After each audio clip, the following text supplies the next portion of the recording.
Welcome to First Impressions, where we give you our initial thoughts on comic books, video games, movies, TV shows, or whatever we want. My name is Carl Lee. And I'm Jaysen Headley. And we're going to give you our first impressions today of comics July 16th, 2014. Jason's going to tell you a little bit about our rating system. Great. So, as I told you in the past, our rating system is out of 5 stars. There are 2 stars for, 2 stars for artwork, 2 stars for writing, and 1 very special star in case you just think it needs a special star. Because everybody needs a special star. But let's jump right in. First book up is Batman Eternal. 15. It's written by Ray Fox this week with Dustin Nguyen doing the pencils. I just thought it was okay. I love the cover. I kind of forgot about the whole thing that's happening at Arkham, like the mystical stuff. I had to ask you. I was like, what is going on? Did I miss something? And then you kind of reminded me. I don't know. It didn't really hit me so well. But other than that, I really liked how Harper, you know her mask? Yeah, that was Do you know where that's from? Grifter. Yeah, Grifter. But if you look back in Wildcats 3.0, there's a guy who is the second Grifter, and he has a blue Grifter mask. So I was like, No, you know what? I thought the art in this issue was really fantastic. fantastic. It was great. I loved the artwork a lot. The story was a little bit kind of like trying to pull a bunch of strings together, I feel like. They feel like they're finally trying to start to put some of the lines that have been out there for a while back together. They're jumping onto that whole mystical part of it. Yeah, like, and I did like that. There's just nothing about this issue that really was something that I went, ooh, and like really stuck out. There was a lot of good little things, but nothing that was just like big and awesome. Is that Joker's daughter? Yeah, of course, because she's got to be in everything because everybody loves her. What'd you give it?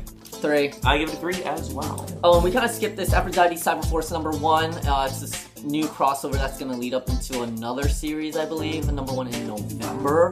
That's kind of whiles away, but we picked it up because, I don't know, I'm a Matt Hawkins fan now. He does, Think Tank, and we also like Wildfire, which also came out today. So I read Aphrodite 9 Cyberforce #1. What did I think of it? Like I said, I'm really a fan of Matt Hawkins and all his scientific and all his knowledge of all this stuff, and he always, tells you where he got all this stuff from, which is based on actual stuff, and you can look it up in the back. I don't know. I kind of wanted to read Aphrodite 9 before, and now it's over, and I never really read it. And I also really wanted to read Artifacts when it was out, and I didn't read it, so this was a good jumping on point for me. And I also wanted to read Cyberforce, and I never read it. I read maybe issue 1. And so jumping on here was kind of fun. It's, jumping into this universe, which they pushed up into the future. So the whole Top Cow rebirth is now in the future. And so that was kind of exciting. And of course, it has Stepan Sejic. I don't know how to say his name. Luckily, he doesn't care. Yeah, he told us it doesn't matter. He's called Steven. But in any case, it has his art in it. Boom. I gave it a 3. 3? No, I lied. Yes, 3 to 4 stars. 3 to 4 stars. All right, next up, one of the probably most anticipated book of the week was Robin Rises Omega. Oh my god. What'd you think? Oh, I mean, I can go first on this one. Yeah. I really like this. Something I'll say is that you read Batman and Robin. I kind of gave up on that a while back.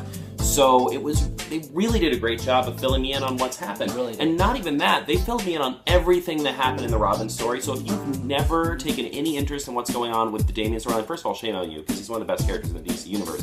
But second of all, you could jump on here and know what's going on, because they did a fantastic job catching you up. Yeah, they really did. And I read all those previous series, and I literally took a moment from every single book leading up to this. They really did. Great fight scene, I thought. I really did like the artwork. I mean, I'm always a fan of Tomasi's writing. I think he's a really fun, adventurous writer. I like the idea of Batman getting a little, F you to everybody just to get his son back. I think that's so great to see a character that's always in such control to really lose his shit because he wants to get his kid back.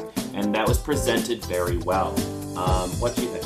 I thought this was like a blockbuster. Yeah, it was great. I mean, it's great. Really great if you haven't been reading Batman and Robin. Great time to pick it up. The art, Andy Kubert, is awesome. It's great. And it's also interesting. I feel like they use different paper. It's almost like newsprint, but it's thicker also. But the art is great in it. Yeah. Tomasi's always great too. So I really liked it a lot.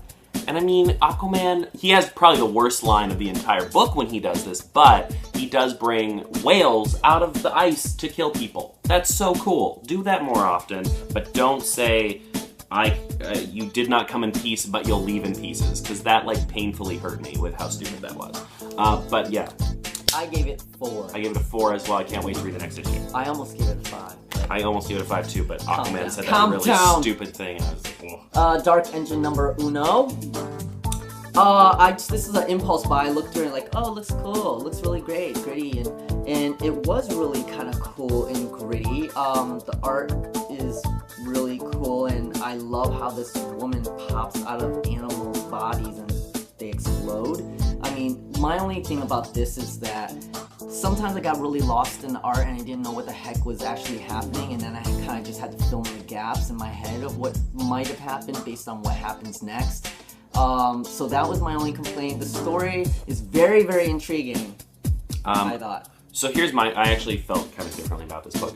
I do think the artwork is really cool. Now, that being said, this to me is a case of something that I see a lot in indie books where they try to be so messed up and gory and blah, blah, blah, blah, blah, that they really don't see much of a story. It's just like, how gross and grotesque and ridiculous can we be? And at the end, I have no idea what's going on in this book. Not a clue. That's what I felt like about the intrigue, is that there's enough in there, but not too much that it made me annoyed by it. And I guess for you it was. Yeah, for it was me, just I one was big... Like, ooh, what's going on? It was one big, how grotesque and gross can we be? And because there's no story or characters behind it that I gave even the slightest bit of caring about, I just didn't enjoy it. What'd you give it? I thought it was cool. 3 to 4. Why do I just keep doing that now for everything? 3 to 4.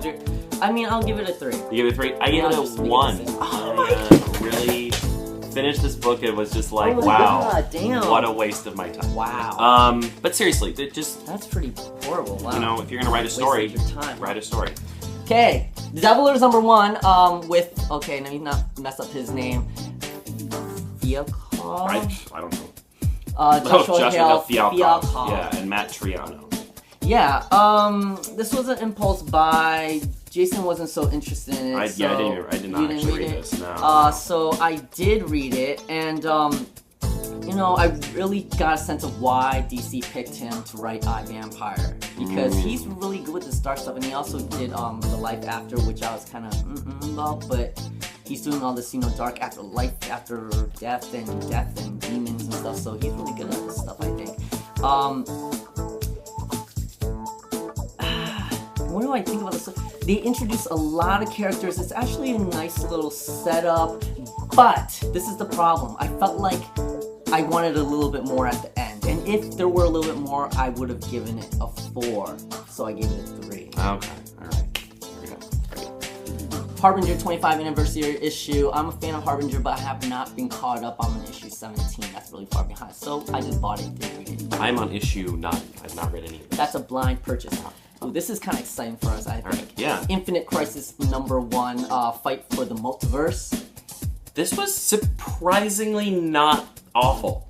I mean, I think I come into video game books, even when they're based on, even if it's based on DC, I come into it with a lot of apprehension. Yeah. I'm like, oh, it's probably gonna be terrible. But surprisingly fun. They really explained everything really well. I at no point felt confused. In fact, I probably understand the whole Infinite Crisis thing better from this book than I've ever understood it before, which was really great. Fun artwork. I liked the characters. I liked kind of the worlds, the way they jumped between the multiverse. Really good setup for the game, because I have played the game as well, and so I can say that it's a great setup for the game. The Two-Face that they show off in this book is awesome. He is terrifying and creepy and really cool. The writing is alright, like it's not perfect by any means, but it was very serviceable to the story and it was a lot of fun to read. Yeah, I said it was infinite fun. Oh, for the whole thing. Yeah, and it totally makes me want to play the game more now. I'm so curious about what elements are actually in the game, like those artifacts. Oh, and are those things that you're supposed to, add onto your character, make them stronger or something like that? I didn't play it that much, but now I kind of want them more, and it's just so in it. I think this world is great. Yeah, I love Batman teaming up with this otherworldly Selena Kyle. What? That's great. And the art is actually really, really good. They got some looks great. Some really great artists, and I can't believe they got Larry Stroman. Like, I haven't seen his art in forever. He really does these like wider, big butt people and wider faces. I was gonna say, I didn't finish. But someone else did the layout. Someone named Carl Potts, and it looks great. Yeah, it was fun. What'd you give it? Oh, I gave it a 4. I gave it a 4 as well. It was really. I always like when a book surprises me, and I was surprised. Okay, this is an oldie. MPH number 2, because we read issue 1 last week and we gave it practically a 5, I think, right? We read scores. Did you get to read it? I did. Okay, so we both read MPH number 2. It's a variant cover, love it. It's still solid. The art is, good, and the story is just fun, and it's just taking places that I didn't expect it to, and I'm really looking forward to seeing what happens. So I want to see what happens next. There are pieces of this issue that I'm a little like, bored. Next scene. Yeah, it's on the borderline of like, if it continues this in the next issue, I'm gonna be bored. But there was some really fun stuff here as well, and truthfully, I'm not a huge fan of the art, but I like it more because I think it services this particular story really well. So it's a really good kind of marriage of the artwork with the writing. I gave this a 4. I gave it a 4 too. Yeah, great. All right, so this is when I read Miss Marvel. If you guys have been watching First Impressions, you know I love Miss Marvel. I love this book. We have a new artist coming to us this week with issue number 6, right? Issue number 6. I kind of liked it. And I don't like this artist as much as the first artist, but the story is still really fun. The only thing about this issue is there's a team up with Wolverine, and I feel like most of the team up is basically just because Marvel's doing this big Wolverine is dying thing right now, so they kind of exploit that in the issue. They showed off the villain a little bit more, which I think was really cool. And even though, I think I should correct, even though I said I don't like this artist as much as the original artist, this artist is still fantastic. It's still a really fun story. I still want to know what happens next. Miss Marvel as a character, Kamala, she has really come into her own. She's just a really fun character to read. I want her to do well. I want her to succeed. I love the culture that's put into this book. I love there's just so much personality in this book. So I still say pick it up. I am going to give this week a 3 because I think the shameless Wolverine plug was shameless. So, and I read issue 5 today just to catch up, in preparation for this, and I told myself I wasn't going to get this. I don't know. But I made him get it anyway. Yeah, I mean, I looked at it, I like the art, but I don't know. I mean, yes, it's good, but I'm not giving it high ratings enough to continue, I think. Yeah. I'm still excited to see the next issue, so we'll see what happens. Original Sin 6, I read this. I don't know, it's the same as always. It's pretty consistent with the other ones I've liked. The art is the best part about this book, I think. Mike Deodato is just awesome. It's so good. His art is great. The story, on the other hand, is just, I felt like there was a lot of setup for the end of the series, because issue 6 out of 8, so it was kind of like setting it up, and so it wasn't anything huge or particularly great. The art was really good, and I gave that a 3. Cool. I mean, I feel like Original Sin, I really like their covers, but when I open it and look at the artwork, I'm a little like, but I could see how, I mean, it's very detailed, very cool, it's just not particularly my style, so, but,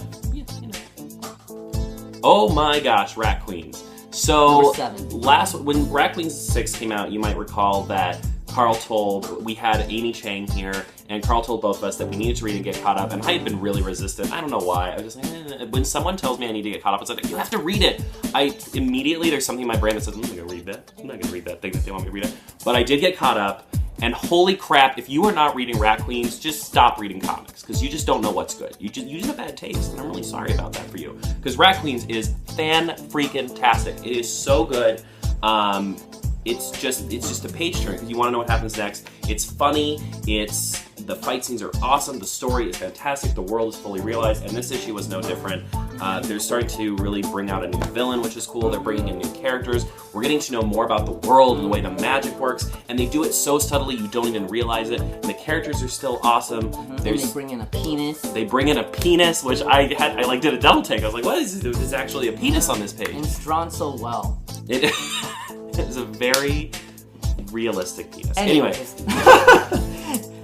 Yeah, the art is just awesome. Yes. So good. Yes. so consistent and great. I gave that like a 4 stars by itself. The art is so great, and this whole new Lola character, I don't know who she is. She's freaking awesome. She's pretty badass. Yeah. All the characters. And we got a new badass. villain. We got this like scary ass Cthulhu thing coming down from the heavens. It is really rare that you get something that has such great art. Characters are awesome. There's so much character in the book, and there is story. Yeah, the story's fantastic. Yeah, and the characters are wonderful. So much fun. It's great. I wish this book came out every week. I'm sorry, DC, but I wish this book came out every week. I gave this week's a 5. You know what? I give it a 4, but after I rated everything else, I feel like it really does deserve a 5. Yeah, it was great. A 4. Great. 5. Oh, 4. Awesome. The Squidder number 1! Speaking of things that don't deserve a 4 or 5. What? Are you kidding me? I'm so excited about Squidder. I read other Ben Temple-Smith stuff, and I'm like, okay, whatever. But this is like the best book I've ever read that he's done. Artistically, it's the best I've ever seen his work for me, visually, and the story I just think is great. It's not so complicated that you can't understand it, even though it's introducing this new dark, world, and the character's total badass, and not in a super like, rolling your eyes cliche way. To me, it's not. I'm really curious about this world, and it's like a not post-apocalyptic, but post-alien occupation, of these giant squid. I don't know, I liked it a lot. That's cool. Like you did. I didn't. I mean, I think the art style is really cool, but it gets so smudgy and mudgy on certain like, what is happening on that panel? You don't know because the art is so smudged and ridiculous. Engine was worse. Engine was more. I can't figure out what's going on. And for me, this character is pretty badass, but that's about all that's really going on with him. I don't know. This issue, this is Squidder is obviously a book that's for some people and not for others. It definitely wasn't for me. Carl really liked. What did you give it? 4. I give it a 4. I give it a 1. It just didn't do it for me. Damn. You put it on the same level as Dark Engine, which I thought was amazing, but this is so much better than Dark. But you know what else didn't help is that I read Raccoons first, and that had a really cool Cthulhu-type monster, and I was so into Raccoons, and then I read this, and I was like, oh my god, I don't care. Actually, when I thought the Cthulhu monster showed up at the end of Raccoons, I thought that was almost slightly cliche. Oh, no, I love that. More than this then. Yeah, no. Mixed first. And this is why we don't talk about the first impressions beforehand, by the way, because then you get our completely like. Just kidding. Go on to the next book. Teen Titans the what? 1. All right. What do you think? I really liked it. Okay. I thought it was better than the original New 52 number 1. You know why? This is like a TV show. I felt like this was a pilot for a live action show. And it's full of action, the characters all get their little moments, and it's not too crammed with stuff. The art is really nice. I love the art, and it's got the right type of, you know what makes this work versus the first original New 52 one is the tone. The tone is so much better. I love how Bunker is just less stereotypical than he was before. He was a little bit more stereotypical before, and now he's kind of like, he stood up for himself at the end about something, and I really like that part of his character. He was a little bit, less of a, a little whatever. A little whatever. You know what I'll say about this book is, the first thing I will point out, and I know everybody on the internet's pointed out, but I'm still going to point it out, this cover's terrible. It's better now with that. It is better, but the proportions are insanely off. Nothing in this cover makes sense. It's terrible. Please don't make a cover like this again.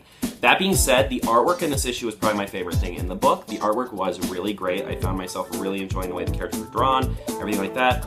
The way they show, you said Bunker, the way they show his powers are great, and I really liked that a lot. I will say the story is a little, it's kind of been there, done that. Like, I can think of a million first issues of DC and Marvel books I've read where there's some sort of ridiculous little crisis and we've got to fix it in the first book, and that's kind of how you introduce the characters. But this is so much more like street level, in a sense, but also in this whole media world versus like world-ending thing you need to end. You see what I'm saying? Like, this is so much more street level that makes it more charming. I can't talk about this book without comparing it to Young Avengers because it's in so many ways it's so similar. Young Avengers is definitely better, but Teen Titans was not that for a first issue. What did you give it? It was a nice opening. I gave it 3 or 4 stars. I gave this a 3. Well, then I better give it a 4. I definitely would read another. And mostly that's for the art. Like, the artwork was really superb. I'd love to see this guy. And my question is, where the hell is Star Labs? I thought it was somewhere else, and now it's in New York. And okay, I like that it's in New York City. Yeah, that was fun too. I like that. That was fun too. Yeah. Oh, let's do this one last. Yes. No. Yes, Okay. no. Okay. Yes, all right. no. All right. Wicked and Divine number 2. You talk about it. Speaking of things that remind me of books I love, like Young Avengers. Wow, you didn't like this book, did you? Oh, I love this book. I still love this book. This is a slower issue than the first, but the art is fantastic. Something I love about this artist is he just does really cool things with paneling, and I love that he does that. And he does it a lot. He did it in Young Avengers. He does it here. The artwork is great. I still love the story. I still love getting to know this world a little bit more. There's this scene involving Lucifer where she's talking about like kind of creating demons, and that was awesome. We're starting to get to know some of the other gods, which I really like. The only thing I might say I didn't like is that it was a little bit slower, and the cliffhanger was one of those cliffhangers where a character we don't know, so we don't care about at all, dies, and then we're supposed to be shocked that they died even though we didn't know or care about them. Like, what is this, an episode of Heroes? I don't necessarily need that, but other than that, really great book. Can't wait to read the next issue. I gave it a 4. Well, I just really like the art, and as far as the story, I don't know, there were just certain parts I really liked. I liked the little flashback with Lucifer, but then I thought, how is it that this girl, the lead girl, I can't remember her name, is able to go in to talk to her, and then no one else went to visit her? I mean, she's so famous, why ain't anybody else, you know what I mean? Like, she's the only one who's interested in her, and she can actually go in there, which I thought, really, I don't believe that. And then, why is it only up to these 2 humans to help her? What about the other gods? Is what I'm asking. So that kind of... Probably see a little bit more of that. You know, so I didn't want to give it that much. I gave it 3. Cool. All right, and then we have... Wildfire number 2. I read this. Really solid. You know what I'll say about this book is you read Teen Titans and you know that you're going to be reading about young superheroes, right? You read Rat Queens. You read Rat Queens. You know that you're going to be reading a story that's eventually going to deal with magic and probably dealing with some end of the world thing. But what I love about Wildfire is I just do not know where we're going with this story, and that's really exciting.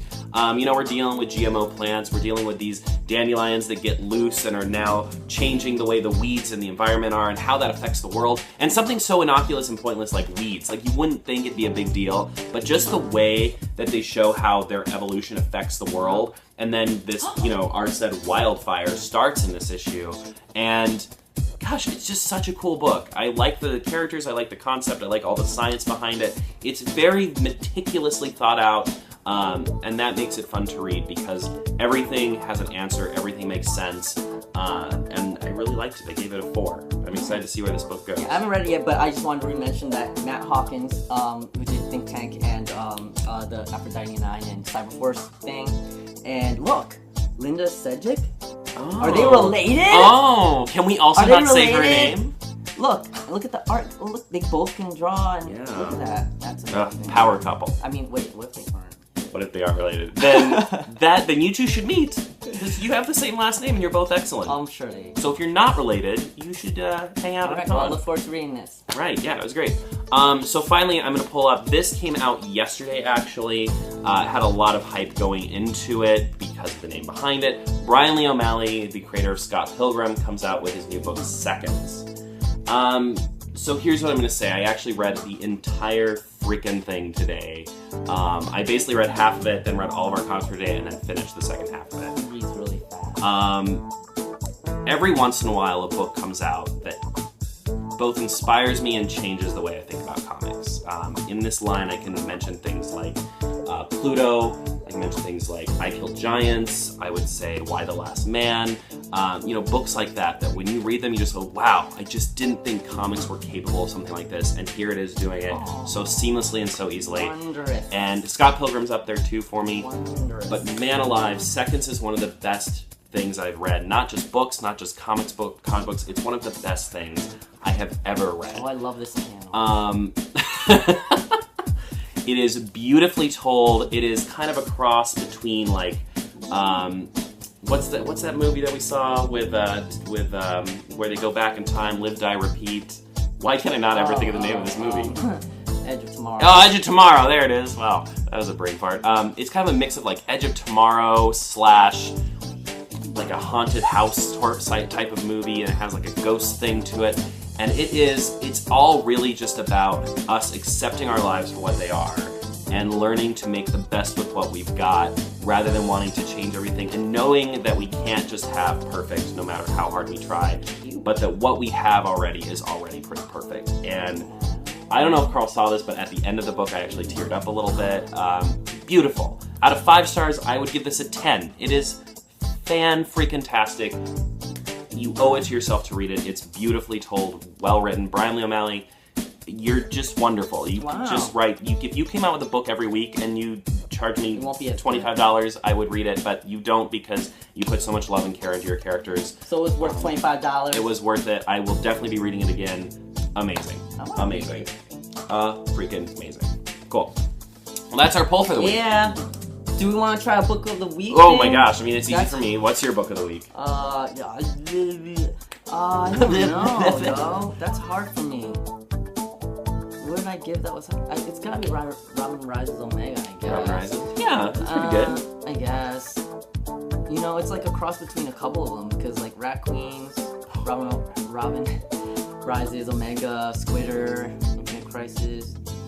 Yeah, I'll give it to Robin Rises. And obviously for me, I'm going to give it to Seconds, because damn. It's hot in here. It's hot in here. Freaking hot in here, man. Alright, you guys. We'll see you guys next week for our reviews next week. I think there's probably some pretty cool stuff coming out. Let us know what you think down in the comments below. Please subscribe and like. And of course, follow our Twitter pages. Yes. We'll put the links to our blogs in case you want to follow more of us there. We write every week. It's pretty exciting. So check out all that stuff in the descriptions or up here, wherever we decide to put it. Comment. Yes. Whatever. Alrighty, kids. We'll see you next week.